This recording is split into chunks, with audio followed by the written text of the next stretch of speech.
The first time he told me I would have nothing, it wasn't whispered in anger or muttered in a fight. It was said with the smug calm of a man who had already won.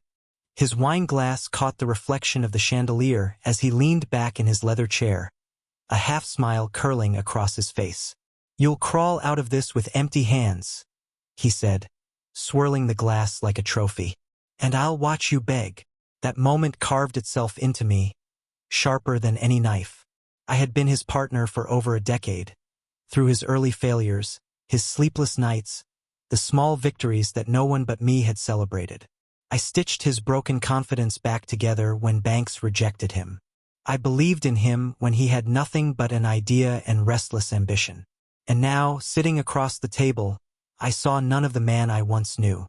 Only a predator who thought my ruin was entertainment. The world around me blurred that night. The murmurs of the restaurant faded into static. Forks clinked, waiters passed, couples laughed. But all I could hear was his voice. I remember gripping my napkin so hard it tore in half under the table. I said nothing, couldn't.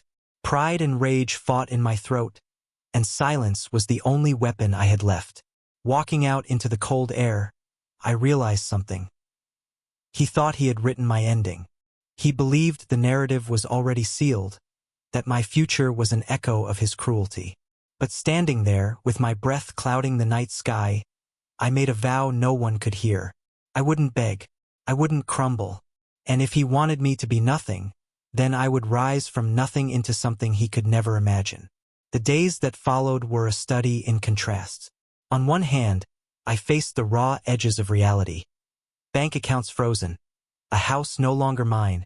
The humiliating shuffle of cardboard boxes filled with the fragments of a dismantled life. Neighbors averted their eyes, as if my shame were contagious.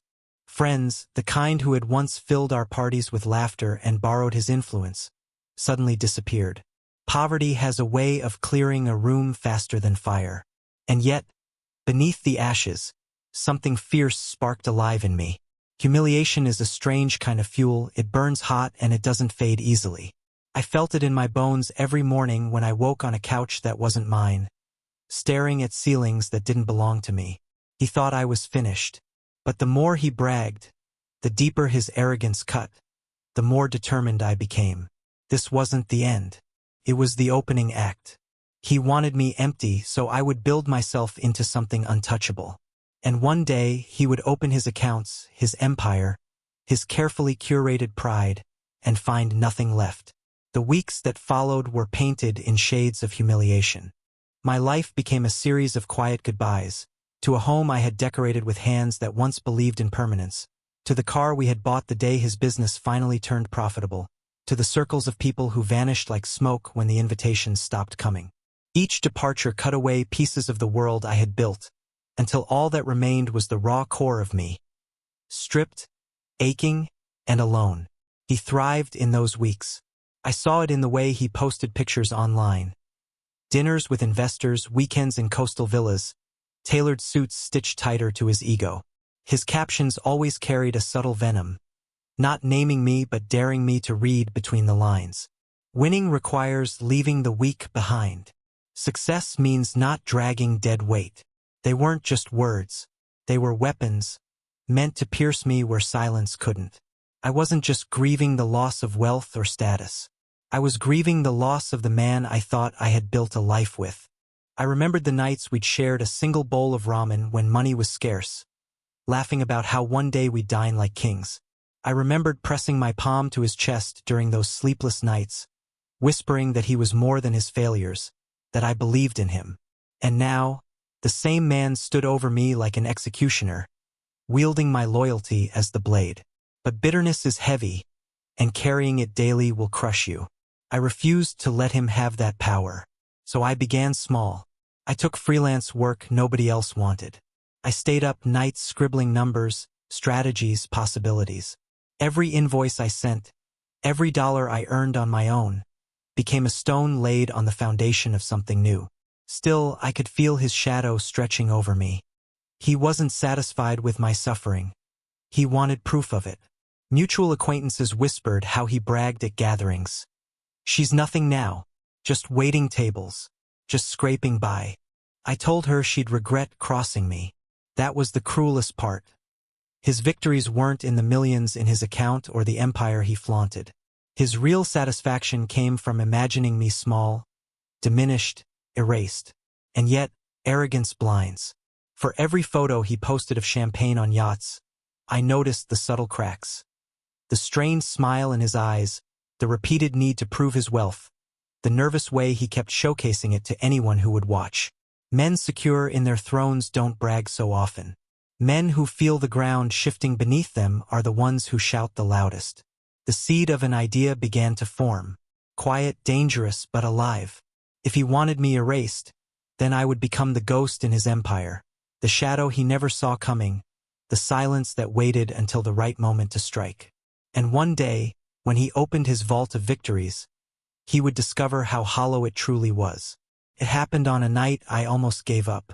The kind of night when the walls of a borrowed room feel like they're pressing inward, when the numbers in your bank account mock you, and every noise outside the window reminds you that the world keeps moving even if you're standing still.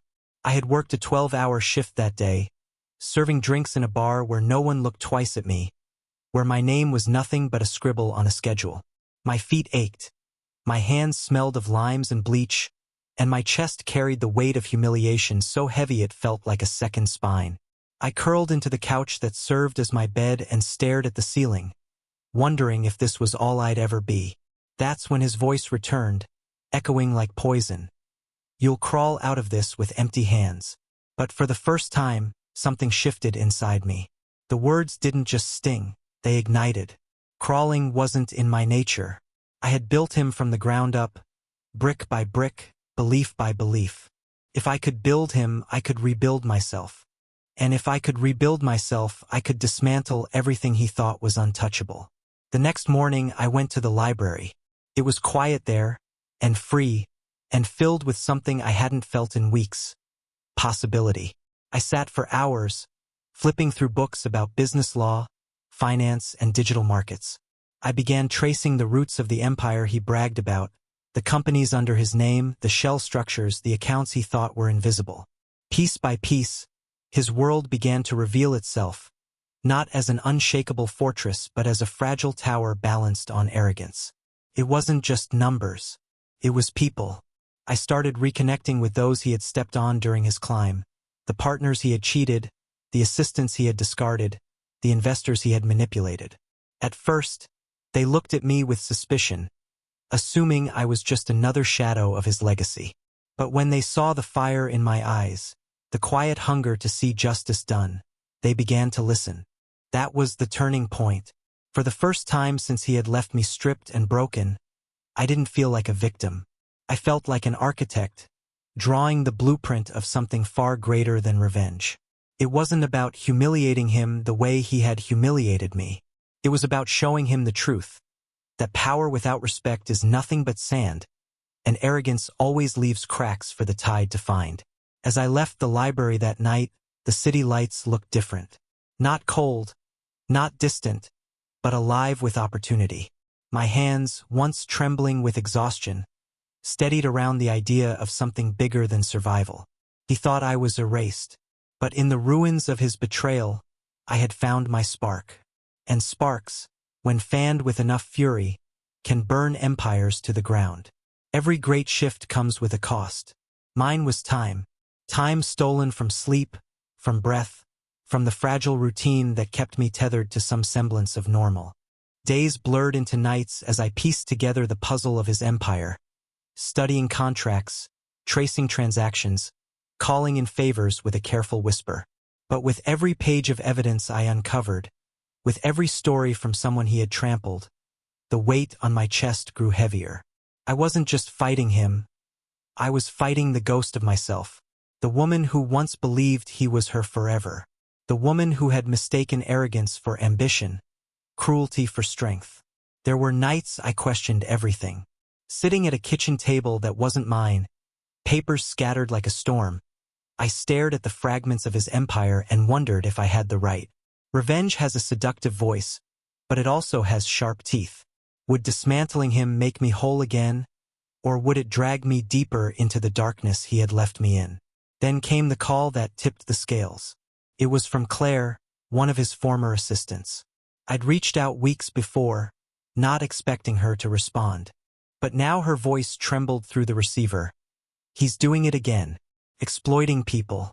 Making promises he won't keep. I can't watch him destroy anyone else. Her words lit a fire under me. This wasn't just about my pain anymore. It was about the trail of destruction he left behind, the arrogance that blinded him to the cost of his actions. He bragged about leaving me with nothing, but he was leaving everyone with nothing. And if no one stopped him, he would keep feeding on others, growing fatter while the rest of us starved. The decision crystallized in that moment. This wasn't revenge, it was reckoning. Still, fear gnawed at me. I dreamed of him sometimes, standing over me in that restaurant again, smirking as I tore the napkin in half. Only now, in the dream, I was tearing myself apart, unable to finish what I had started. I woke drenched in sweat, my heart pounding with the question, what if I fail? What if he wins again? But the thought of returning to that silence, of letting him continue unchecked, was worse than failure. So I pressed forward. I gathered Claire's testimony. I mapped out the shell companies with the precision of a surgeon. I lined up the allies who had once been his victims, each of them carrying a shard of the truth sharp enough to cut through his lies. And yet, beneath the strategy, the pain remained. Every new discovery was a reminder of what he had stolen from me. Not just money or status, but trust, love, and the years of my life I could never reclaim. The pressure was unbearable, but I welcomed it, because pressure, when wielded right, doesn't just break, it transforms. And I was no longer the broken woman he thought I was. I was the pressure that would crush him. The morning of his reckoning was unremarkable to anyone but us. The city woke as it always did, sirens in the distance, coffee shops buzzing, sunlight bouncing off glass towers. But inside his corner office, the empire he had built on arrogance began to unravel, thread by thread. It started with silence. He logged into his primary account, only to find numbers that didn't match. Not gone, not yet, but frozen. Locked down under investigation. He tried another account. Same thing. One by one, like dominoes tipping into oblivion, the screens stared back at him with the same message. Access restricted. Pending review. Witnesses would later tell me he laughed at first, dismissing it as a technical error. But the laugh didn't last. The color drained from his face as he called his banker, his lawyer, anyone who could assure him that the ground beneath his feet wasn't crumbling. His voice grew sharp, his hands restless, his smirk. My God, that smirk. Finally cracked. Meanwhile, I stood across the street, 10 stories below, watching the reflection of his office in the glass of the skyscraper. I didn't need to be in the room to know what was happening. I could feel it, the tremor of a man realizing the castle he thought indestructible had been built on sand. Every ally he had discarded, every partner he had cheated, every document he had signed without reading. The ghosts of his past had come knocking, and I had merely opened the door. But the climax wasn't in the freezing of accounts or the collapse of his empire. It was in the moment our eyes met. He stormed out of the building hours later, phone pressed to his ear, shouting into the void. For 1 second, across the crowded street, his gaze locked on mine. And in that silence I saw it, recognition. He knew. All the arrogance, all the bravado, all the years of telling me I was nothing, shattered in that single glance. The predator who once sat across from me in a restaurant, sipping wine like victory, was now stripped bare. He understood that the very woman he had boasted about destroying was the architect of his undoing. I didn't smile. There was no need. Revenge isn't always fireworks and screams. It can be as quiet as a breath. The real power was in standing there, steady and unbroken, while he collapsed under the weight of his own hubris. He turned away first. The man who once promised I would crawl was now the one stumbling, his shoulders hunched, his empire in ashes. In that instant, the years of humiliation bled out of me. Not because I had taken something from him, but because I had reclaimed myself. Justice had never been about leaving him with nothing. It was about proving that I was never nothing to begin with. And now he knew it too. In the days that followed his downfall, the world shifted in subtle but unmistakable ways. The news traveled fast. Investigations launched, partnerships dissolved, doors slammed in his face. The man who once measured his worth by the thickness of his wallet now walked through the city as if every window reflected his shame back at him. People asked me if I felt triumphant. Some expected fireworks in my voice, a champagne toast to revenge. But the truth was quieter, deeper. It wasn't triumph I felt, it was release. For so long, I had carried his words like chains. You'll crawl out of this with empty hands. They had bound me to anger, to humiliation, to the echo of his cruelty. And now, with him stripped bare and the accounts he worshipped reduced to dust, I realized those chains were gone. Not because he had lost everything, but because I no longer needed his ruin to define my freedom. I didn't want his empire or his money or the hollow power he had clung to like a lifeline. What I wanted was already mine. The quiet strength of knowing I had survived, rebuilt, and risen. I had forged myself out of the ashes he thought would bury me. One evening, I returned to the restaurant where it had all begun. The place where he once leaned back in his leather chair and promised I would beg. The same chandelier still glowed above, casting its golden light on strangers' faces. But as I sat at a corner table, sipping a glass of wine alone, I realized how different the air felt. The weight of his voice no longer haunted the space. This time, the silence belonged to me. I thought about confronting him one last time, telling him the words that had burned inside me for months. But as I left the restaurant and stepped into the night, I knew it wasn't necessary. He already carried the truth inside him, heavier than any punishment I could deliver. Every empty account, every broken alliance, every whispered rumor of his fall was a mirror he couldn't escape. And me? I had no need to watch him suffer. My future no longer lived in his shadow. As the city lights shimmered overhead, I finally understood. Power doesn't come from taking everything away from someone else.